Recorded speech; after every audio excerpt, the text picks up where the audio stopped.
India is about to witness one of the biggest consumer deals in its history very soon.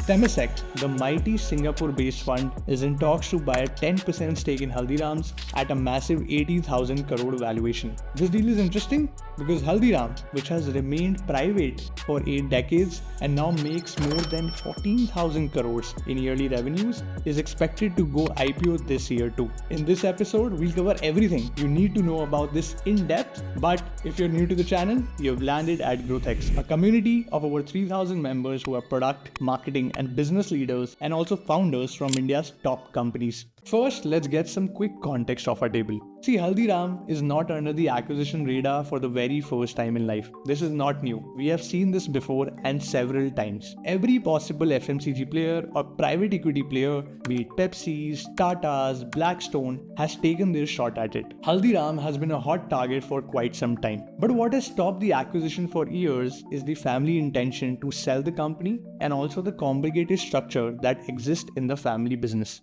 Let's understand the structure of the company first. Look, the company has been one of the oldest consumer companies in the country. If you go back in 1937, the empire that we know today was just a small shop started by Ganga Bishan Agarwal, an innovative bhujia recipe that turned into a money printing empire over 8 decades. This empire, by the way, has been passed down to now more than 3 generations of family, as you can see from this chart. But I'll also suggest reading a great book called Bhujia Barons, written by Pavitra Kumar, which talks a lot in depth about the entire story of Haldiram's if you're interested. See, the family business has been complicated. There have been feuds and a lot of partitions. In fact, surprisingly, if you open haldirams.com and haldiram.com, you would see completely different websites owned by different sections of the family. And at the business level, this entire split can be divided into 4 units, each managed by different parts of the family. And on this chart, you can see that there's a Nagpur unit, a Bikaner unit, a Kolkata unit, and a Delhi unit, all operating independently and serving different parts of the country. The Delhi-based entity takes care of the North India,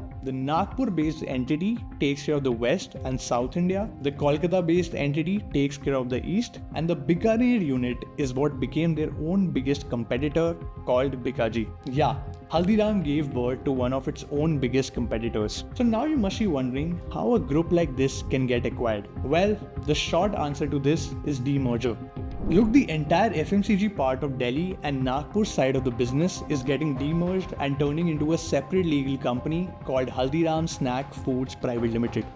This is where both the Delhi and Nagpur based entities, which are also the biggest parts of the business, will own 56% and 44% respectively. So net, one thing is clear. The FMCG business is where the investment money will come in, and this will become a smoother way for the group to go down the IPO path like their biggest competitor, Bikaji. Now the question is, why FMCG and not the QSR business? Well, we'll dive into that, but before we do so, I want to share with you that if you're someone who is in a product, marketing, strategy role, or even a founder, understanding how your product drives revenue is very crucial. And this is why we created the 4-week growth program where you learn the entire A to Z of growth. You'll understand how to acquire customers, how to onboard customers, how to retain them, and also how to monetize them. The most interesting part of the program though is that the learning happens with peers who are leaders, operators, and even founders of some of the top companies in India. And this is taught by program directors who have built and led growth teams at companies like Crore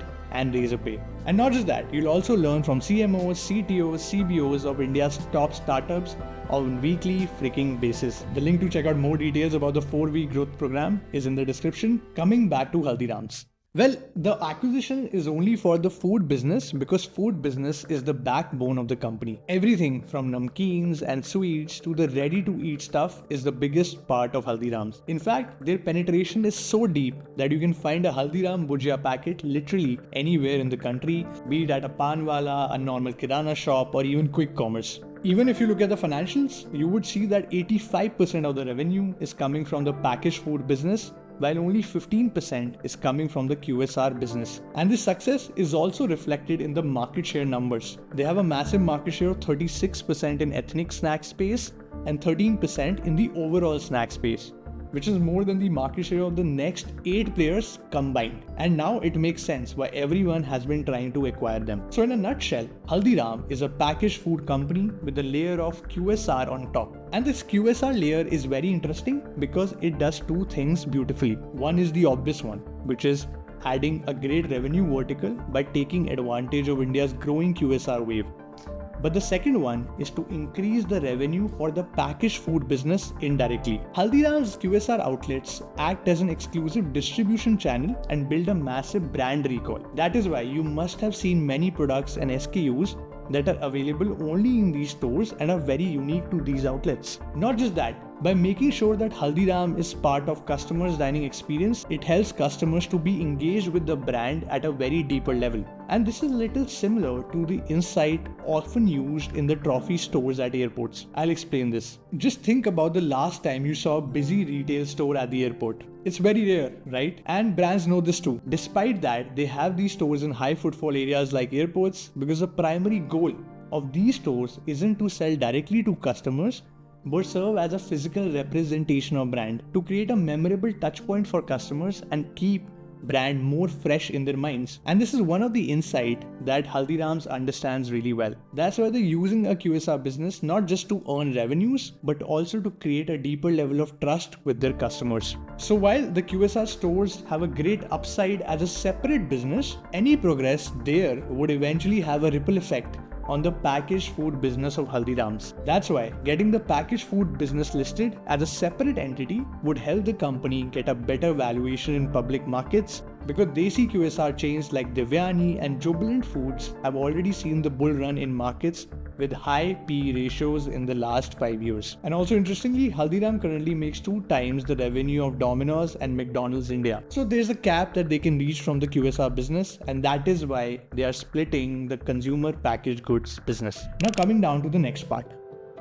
Why is Temasek, which is famous for investing mostly in tech and finance startups, is taking a bet here? And what will actually happen in future? See, if you look at Temasek's massive portfolio of $390 billion, you would see that India is one of the top few countries in the bets there. The bullishness is so much that they will be investing more than $10 billion, which is 80,000 crores in India in the next 3 years. Some of their solid bets have been Ola Electric, Zomato, Curefield, Atomberg, and a few more that you can see right here. Haldiram will also become the second food bet after Rebel Foods in this space for them. And the logic for entering food space is simple. The per capita income of the country is on the rise, the consumption is increasing, we are seeing more 100 crore DTC brands, and even 10-minute food deliveries are about to become a norm now. Just for context, India also became the world's 3rd biggest packaging market globally this year. We are seeing a rise of more packaged products, especially in the food space, sold through more and more touchpoints. So while the consumption is being solved, the much needed access is also getting solved hand in hand. But now, why a 10% acquisition? Well, this one is interesting. See, if you go and check SEBI guidelines, you would see that an investor needs to own a minimum 10% stake to take part in offloading shares when the target company goes IPO. This is called OFS, or offer for sale, and we'll discuss this in depth in some other day. But what's important for you to know is that this 10% will make sure that Temasek, or any other investor for that matter, is able to take away some quick gains when the IPO happens while still owning some percentage of ownership. And as that money flows in, we'll see 2 things happening for sure. One is we'll see Haldiram spending more and more to expand into foreign countries and tap into the existing NRI audience that they have. By the way, they already have a presence in 80 plus countries so far, but this would just help them take it up a notch in a very concentrated manner. Second, we also see Haldiram launch more and more interesting innovative categories because they already have the customer's trust. And this might be in very new categories as well.